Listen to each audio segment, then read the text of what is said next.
Hi guys, my name is Ronit Mangnani. I'm a freelancer, but I don't have $1 million business. Then that hurts the credibility. Okay, Right.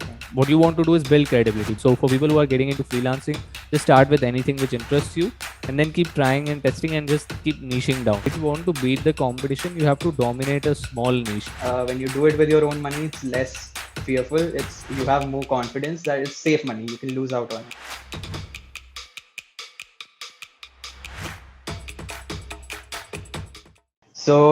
For this podcast, we have with us Ronit Mangnani, who I am known for, I guess, 2 years. Back when there was an event going on in my college, I was looking for like young YouTubers with some passion who are doing something very passionate in their lives. And I came across Ronit's channel and it was amazing. Like, I was like, how can a 15-year-old, 16-year-old back then have so much clarity about, like, have so much focus in his work? And I wanted to get that clarity in my actions. And that is how we ended up meeting each other in the first place.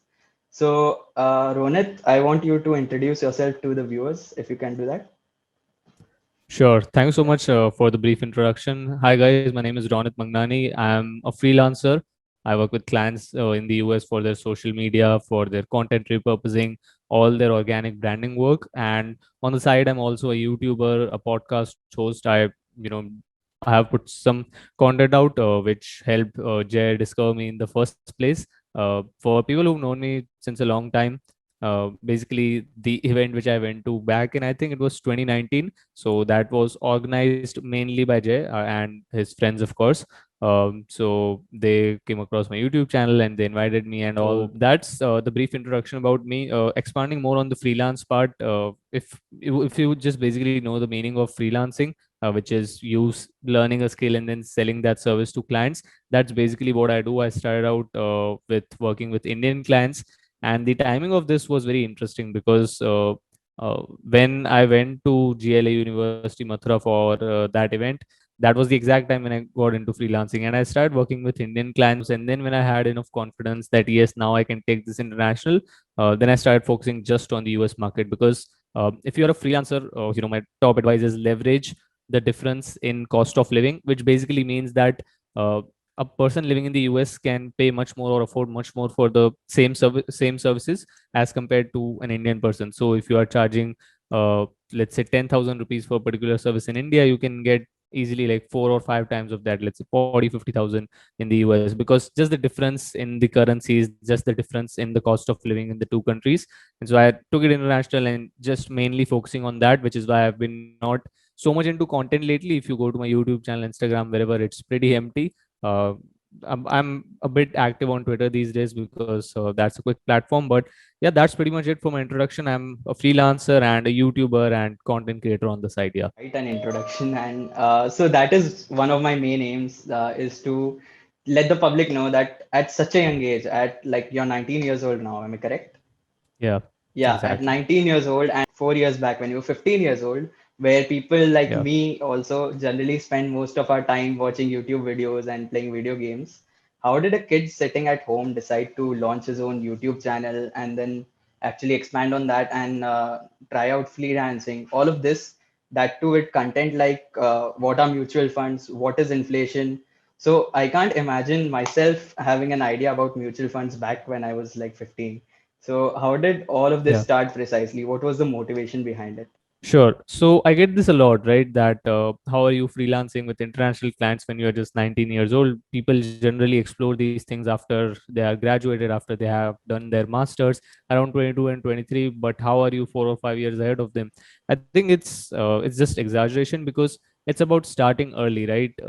If you start at 22, it might take you 2 or 3 years to really get good at freelancing. And Right. even if you start at 16, it will take you the same 2 or 3 years. I think the main point is I started early, and then now coming to the point of how I started early.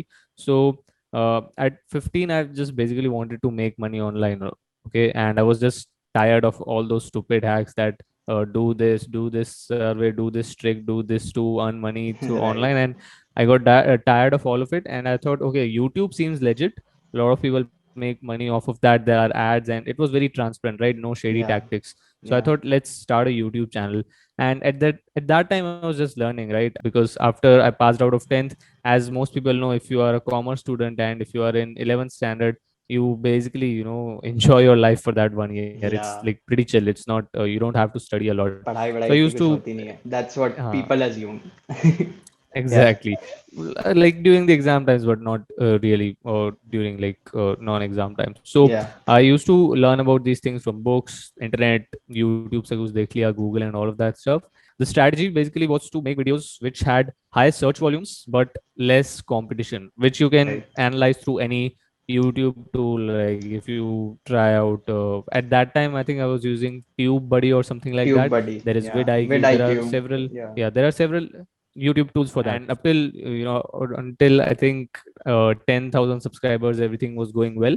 And then I started getting bored off of it because, see, I won't recommend anyone to do what I did, because even though the content might work, even though you might get views, it doesn't really build credibility. Because if you talk about something which you have no experience in, let's say if tomorrow I make a video about 5 things to remember if you want to start $1 million business, but I don't have $1 million business, then that hurts the credibility. Okay. right, Uh, right. what you want to do is build credibility. But people like this are filled on like Instagram reels and YouTube these days. Okay, they just Yeah, research about something, कहीं से कुछ उठाया उसको अपने form में बनाया, and they make content about it.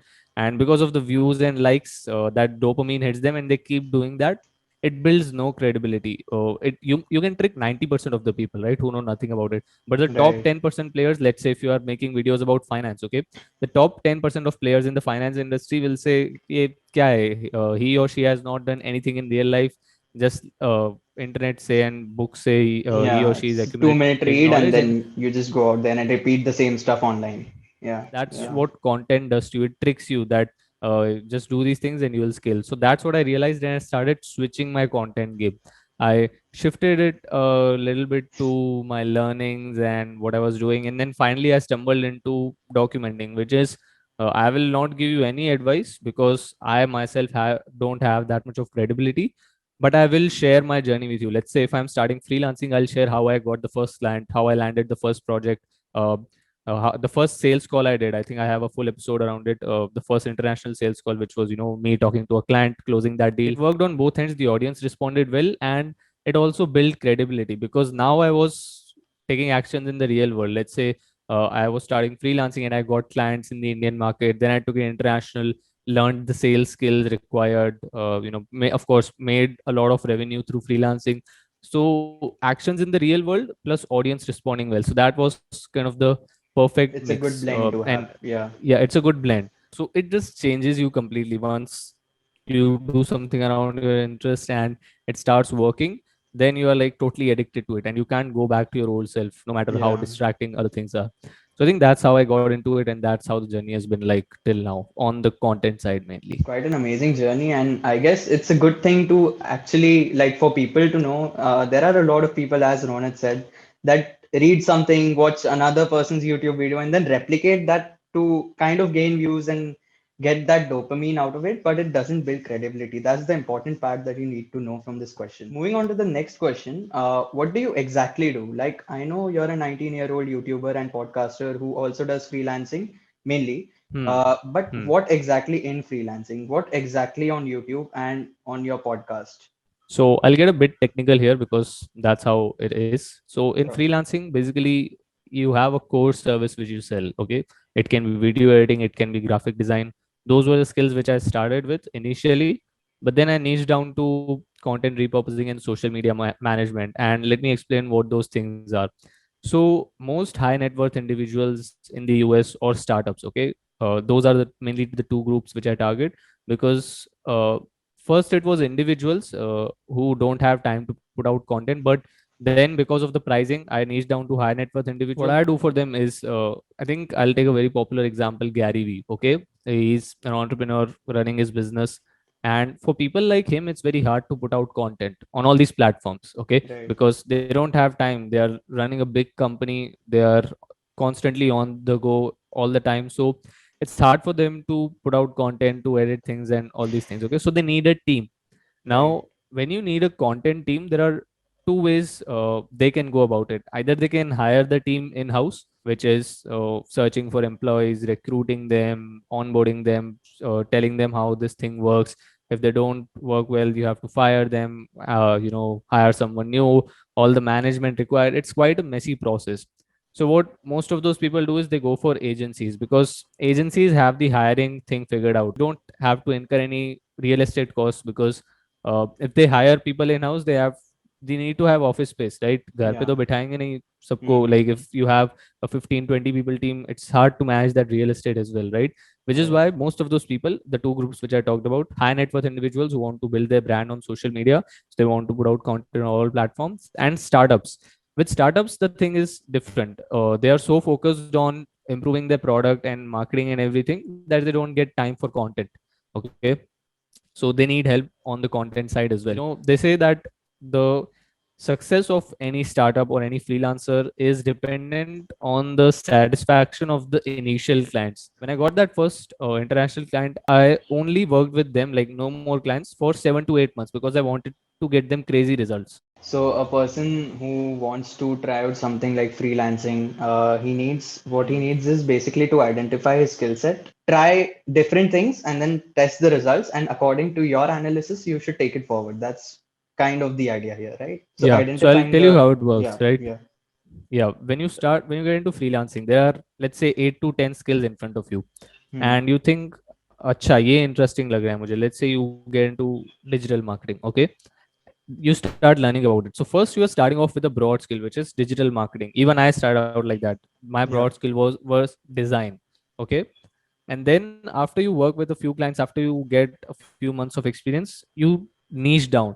And what niching down means is you limit your services. Let's say when I started, I was just focused on design, and then I thought, okay, I'm more interested in designing for social media, right? hmm, Like not design in general कि कुछ भी design कर लिया, posters, graphics, everything, but designing for social media, which can be Instagram content for their social channels and stuff like that. So that was the first niche down process. And then in 2020, I realized that, okay, even in social media, I want to focus on content repurposing.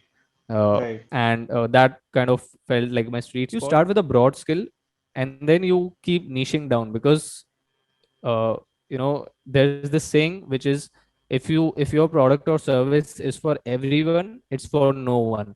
yeah, So when you initially start out, you try keeping your market as wide as possible, which is not the right way to go, especially in things which have a high amount of competition, right? If you want to beat the competition, you have to dominate a small niche, but that right. will happen over the long term, because you can't guess your small niche, right? You have to try and test a lot. You really have to identify your niche market, which only happens through experience. So for people who are getting into freelancing, just start with anything which interests you, and then keep trying and testing, and just keep niching down. Lastly, is there any advice that you would like to give to the viewers of this podcast? Sure. So the main piece of advice would be that you just start exploring the enormous amount of opportunities which are available in today's day and age, right? Because school and college, the whole educational system keeps us very limited. They show you a very narrow view of the world, and most people get so habituated to it, they forget that what they know is like 2%, or maybe even less than that, of the amount of opportunities which are actually there. Just research about a lot of opportunities outside of this very narrow and very small school and college world. The internet has created so many careers. You'll be blown away when you think about these things, right? Definitely get into freelancing, Hmm. because with freelancing, what will happen is you will make the money, and then you can use that money to explore your interests, and maybe do something which you wanted to do. Because most of the times, let's say if you want to do something, you feel uncomfortable asking your parents for money, because you think, what if I lose Yeah, this money? But if it's your own money, it's a different thrill. Like you like doing it. yeah. Okay, and so yeah, that would be the piece of advice. Just start exploring these massive opportunities which are there. To summarize it, expand your knowledge, learn a new skill set, learn whatever you want to learn, and grow a network. Don't be afraid to use that network and ask them for help, and definitely take action on what you do. Don't just research and try out new stuff. Even if one of the viewers is able to, try out something new like freelancing or do whatever they want to, like you said, when you do it with your own money, it's less fearful. It's you have more confidence that it's safe money. You can lose out on it. Yeah. So I've had some people who ask me how you trade in Bitcoin. So that is with the money I gain from internships and gigs randomly. And then you're not afraid to invest that money and make more out of it. So definitely try to earn something with a skill set that you know will get you money or might get you money, and then use it to create more opportunities for your future. Yeah, I guess that's pretty much it. We'd like to wrap up the podcast for now. Thank Sure. you. And if anyone has any questions, just DM me on Instagram. I am on Instagram at Ronit Mangnani. No space, no underscore, just straight Ronit Mangnani. DM me, ask me a detailed question. I'll revert as soon as possible. And yeah, would love to help you if anyone is planning to take action on the things which I talked about or any other thing in this horizon. Yeah. So thank you so much, Ronit. Thank you so much for joining Perfect. us. Yeah. Thank you so much for having me, both at the event and in this video today. Yeah.